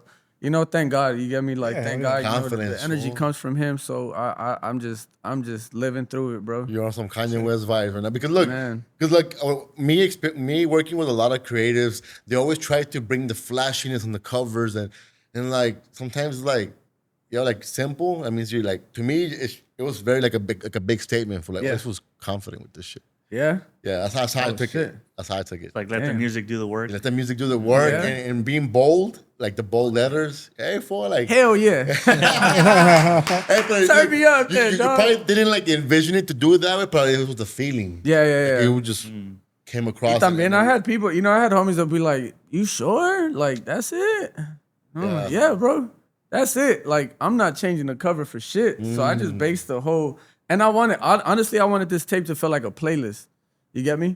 Because even when I'm in the car with people, nobody really goes through one fucking genre for like 8 tracks anymore. Yeah. You get me? Motherfuckers, it switches. So I was like, so that's kind of how I went with this. I was like, well, I'm going to do this, then I'm going to turn them over reggaeton, then I'm going to slow them down with the Afro corridos, then I'm going to bring them back to the West Coast. Then that's when I brought the 24. I was like, oh, this is gonna be right in the middle. Yeah. This is the wine. This is when you start sipping your wine, chilling. Like, that was a sweet spot for me. Damn, that's a good way of attacking that. That's a good way I'm actually like, I'm excited to see what you're gonna do next too. Now that I know this is like the beginning to the next part. What can we expect on the next project though? Like, what can we expect differently? You'll see when it comes, though. My God, bro. Yeah. That's all I gotta say. My God. Okay. This next shit I got, bro, is like I can't wait. Shout out my boy Smitty. I'm working on this table. Smitty's Post Malone's DJ. Okay. So I'm getting coached by him right now, mentored. But like, this is West Coast on steroids, homie. So you were already building something, and then you just kind of did you craft like a little pieces or two? No, I already had. So lo que me dio la confianza también, bro, is like I was already working with Smitty. Like, soon as he got off tour with Post, bro would just call me up. Yo, I'm in town. What's up? Work ethic, stupid. Fresh out the airport, boom, 10 hours in the studio. Wakes up, and I'm back in the lab. God damn, bro, all right, bet. You get me? So I think that kind of gave me the confidence too, where I was like, okay, now I'm getting treated like a real artist. Like, now I'm getting producers. Like, I'll walk in, bro has like 3 producers for me. Wow. Yo, give him what he wants. Boom, boom, boom. So now I'm able to create, bro, with like, I never had access to that, bro. That's what I'm saying. This next tape is next fire. fucking level, bro. This is gonna be by far one of my best tapes, one of my favorite tapes. I'm talking about real life shit, struggle shit, love shit, ratchet shit. You got me? All that shit in a classy way. You got me? The classy LA way, you feel me? Still keep it a little thuggish, still a little gangster, but you got me? It's gonna be fire, bro. So just think of, you got me? He's been in front of thousands of fucking fans. He knows what's gonna hit. That's true. And one thing that I do notice, you get a lot of love from a lot of like industry heads, industry people, even musicians. Yeah. You've always gotten like a good like support. Yeah. So what I expect is now you coming with all your tools and showcasing the best you got. Yeah. You know what I mean? Any big features you want to like? Nah. I mean, whoever wants to work with me, come knock on my door. Yeah. I ain't reaching out. I'm not reaching, bro. Confident, I fuck with it. That's just how it is. Like, that's how I've been. I've been like that the whole time, though. You get me? It's like, it's not something new. Even when I dropped the Nvidia shit, I knew I was like, people finna come knock on my door. Like, it's just you manifesting that. You feel me? It's like because I know I got something I'm creating something that's never been done in a sense. You get me? Like, we could state out the facts. Name another Spanish melodic artist that's done reggaeton, been on radio in LA, South Central LA, with a reggaeton song. Nobody, bro. Nobody. You get me? So it's like I really have no pressure. I'm creating my own lane. But yeah, you are creating your own lane, honestly, because you're right. And I hope I tell everybody that reaches out, learn and do the same shit, bro. It's not just for me, bro. It's for us. It's a whole fucking movement. I expect 30 more of us to come through. I need that. I don't care where you from, Mexican, Guatemala, I don't give a fuck. All of us gotta run in there. We gotta run with this shit, bro. I don't want this shit for myself. Like, we all gotta run with it. Yeah. All of us. Yeah. You get me? Oof. Who's your Mount Rushmore of like producers? Dre. I'm knocking on wood, cuz of Dre. I think me and Mustard would have a fire tape. I think we would have a fire tape. Alchemist? Ooh. I would go with Alchemist just because I feel like I'll get that lo-fi, melodic, hazy rap. Yeah. Smoky, but still trappy shit from him. You get me? Yep. I think Alchemist, my ratchet ass still. I want Lil Jon too. Lil Jon. That's your young. That's your young ass. That's my young ass. Hey, flyer parties were lit because of Lil Jon. Lil Jon was like synthesizer. Lil Jon. Time, you see. Yeah, Scott Storage. You get me. But obviously the producers I'm working with right now, I see them being those guys in the future. You get me? So I don't. Like I said, I'm not reaching too far. It'll be a blessing if I do. If I get to work with them, but thank you, Jesus. Thank you, God. Yeah. Gracias. You get me? Right now, I'm working with what I got. You get me? Yeah. Whoever wants to fuck with me, I'm working with them. We gonna collab. We gonna figure this shit out. Boom, boom, boom. You get me? Yeah. Pretty much where we're at. Yeah. Damn, make sure you guys do check out the project FEEFA, available everywhere. EP. It is a dope ass record for sure. It's dope, and you know how there's been like a whole notion of like there hasn't been like summer songs. This is that, fool. Like Yeah. it has that summer song. We don't have no summer like bangers from LA at all this fucking year. Summer nights. We don't. So it is that with vibes. It's like, man, track number 24 is a banger for sure. It's vibey, hell yeah. Okay, So, well, play that shit on the league. Nah, I'm getting it.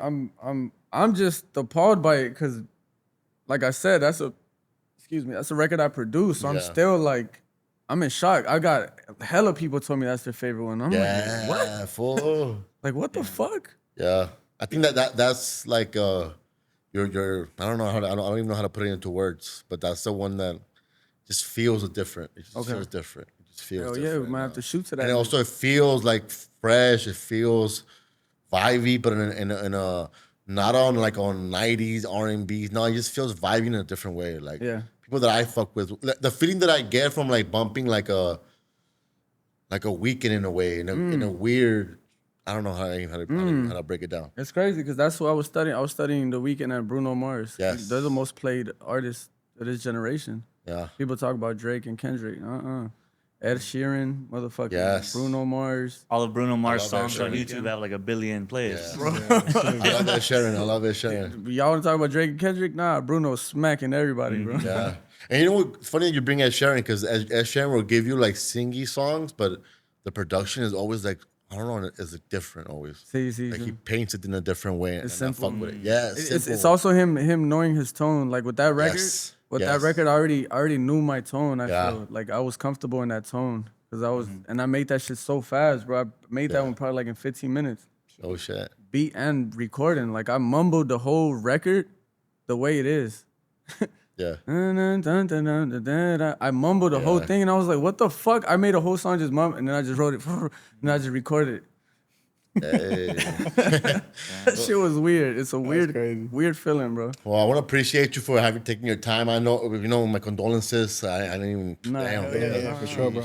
Sheesh. And Sorry about that. hey, now you kind of feel like everything's happening for a reason for you right now. Yeah. And hey, any support that you want, we could give you. We could, No, that's work love, with you bro. anyway. Fool. We appreciate you for pulling up. Shout out South Central. Shout out to my Salvadorian people. That I feel like you're a great representation of that, of what it hell is yeah. to be Sure.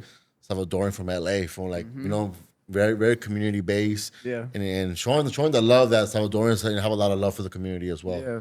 And, You're and, here to and stay. I want people to think like, oh, that was just Salvadorian. Nah, I get fucked up off corridos too with the homies, bro. Hey, for sure. Me and KSB, bro. Shout we out go to up. KSB. Me and KSB has a lot of love for you. That's like the only motherfucker that I let pull up to the studio with like 10, 15 people. I was one of those. That's legit. Like that's my boy. You get me? That's somebody can make it. I don't know, bro. It's like I knew him before the music, and then because we would play soccer together, and we had a moment where we got down against some fools in the soccer field. Yeah. Cause they had cracked that fool, and I just came in running, go, and then ever since that was like, yo, he was like, nobody else jumped in but this motherfucker. Me and my brother, he was like, nah, you Salvadorians is crazy. Hey, my head, you got, yeah, he's like, my head, te amo, cerote, and I'm like, love you too, cuz. But yeah, anybody that's out there, let's work. Let's get this Spanish shit cracking, man. LA is a city full of talent, in the and perfect time it's too. Too much fucking ego, it's too much pride in these rooms. We gotta cut that shit off, and let's get to the money, man. Where can we find you though? Let them know Find where me to find you. anywhere. FEEFA on TikTok, Spotify, Apple Music, Instagram.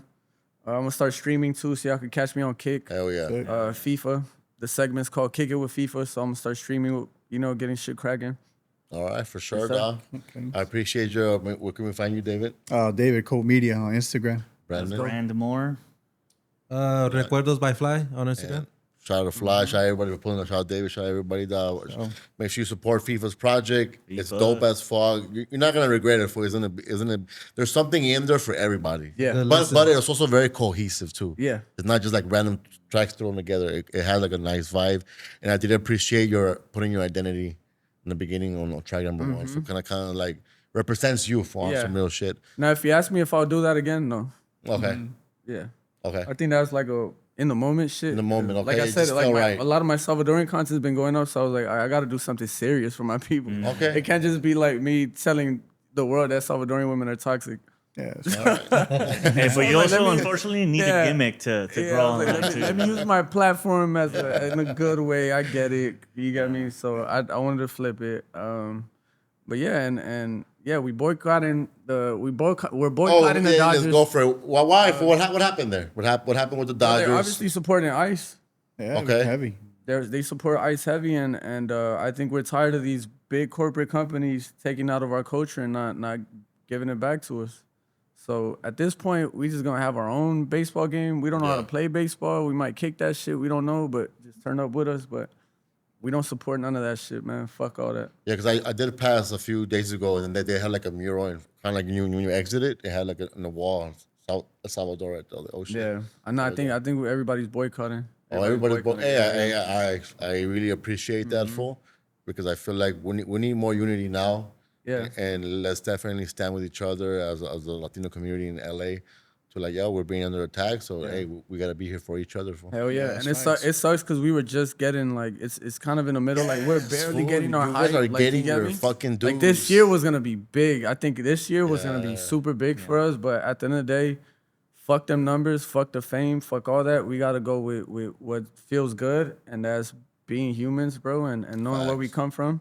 Yes. You know, and we stand on that, and we ain't changing for nobody. We ain't changing shit. Yep. Can't be no dollars and numbers that y'all finna throw at us to make us change our mentality. Yeah. And I agree that we need to be united because I know that you have personally gone through issues with the industry just because you're Salvadorian. Yes. But as far as I'm concerned, they all just think we're all Mexican, you know. So Right, yeah. regardless of whether we're Salvadorian or some other type of South American nationality, like they all just think we're the same people. Hell And so yeah. that's why we do need to unite. Yeah, Yeah, hell and I yeah. think that's why that episode we did was dope because Dope. we did it like how Salvi and Mexican homies Yeah. talk. Like we weren't bashing on each other. It was nothing. We were just talking about it like experiences. Like, oh, this Experiences. happened. Boom, boom, boom. You get me? Like what That it shit, is. fool, Yeah. It's a lot of traction on that one. It's the engagement. Like you can see, Yes. bro. That I'm not even reading that shit because them motherfuckers is just fighting, being Yeah, they're toxic. fighting, yeah. And it's like, all right, you little internet gangsters. Like, Yeah. okay, bro. At the end of the day,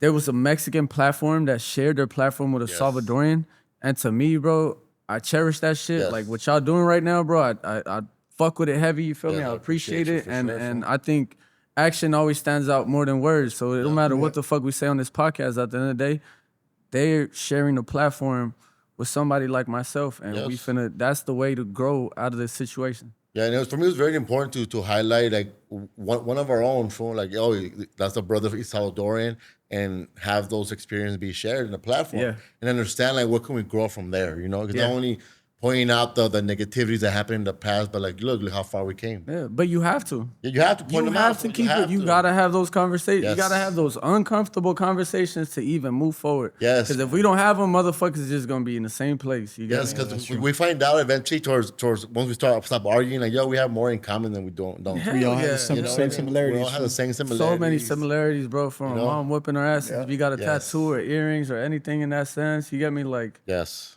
we all gotta be. Oh shit, your mom. You know your first tattoo was like a damn. And it's very important, like just to end it off. It's very important because speaking from my community, like the Salvadorian community and the Mexican community, they're like engraved in the like. There's a lot of half, and that's part of like I have a niece. It's part of most of my nephews are Central American, and it's like we have to have these conversations because it's what we have to come to terms that we're here as one. Where our communities are intertwined already. Hell yeah. Yeah. There's trees being grown on from those two seeds coming together, and it's very important for it to be accepted and become no norm that we have the different flavors being made, and we're here to like contribute to the city of LA. Fool. Hell yeah. It's about the bigger picture, man. Bigger picture. Always about the bigger picture. Yeah, Always. And we gotta do this shit together. facts. Do it. All right, and we out. We out this bitch.